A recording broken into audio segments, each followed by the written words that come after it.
Sedaj pa se selimo v Mali. V tej zahodnoafriški državi že več kot eno leto vlada nasilje. V spopadih je umrlo ogromno ljudi, še več pa jih je moralo zapustiti svoje domove. Med tistimi, ki so se zatekli v sosednje države, je tudi 15-letna Fadimata. Fadimata je svojo babico in 12-letno sestro lani poleti zaradi spopadov zapustila Mali. Sedaj živi v begunskem taborišču v sosednji državi Niger, kjer se je morala privaditi na drugačno življenje, kot ga je bila vajena. V Mali je suis dans mon propre maison. Si je suis de venir sur la tente, il y a des soleils. Fadimata pogreša svoje starše, ki so ostali v Maliju. Tako kot Fadimata je moralo Mali zaradi nasilja zapustiti več kot 420.000 ljudi. Nekateri so se preselili v južni del Malija, mnogi pa so tako kot Fadimata odšli v sosednje države, v Niger, Burkino Faso in v Mauretanijo.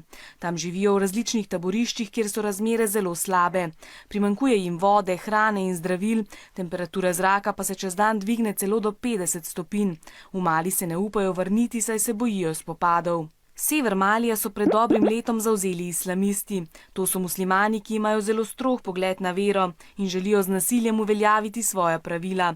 Ljudem v Maliju želijo predpisati, kako naj živijo, na primer ne dovolijo jim poslušati glasbe ali gledati filmov.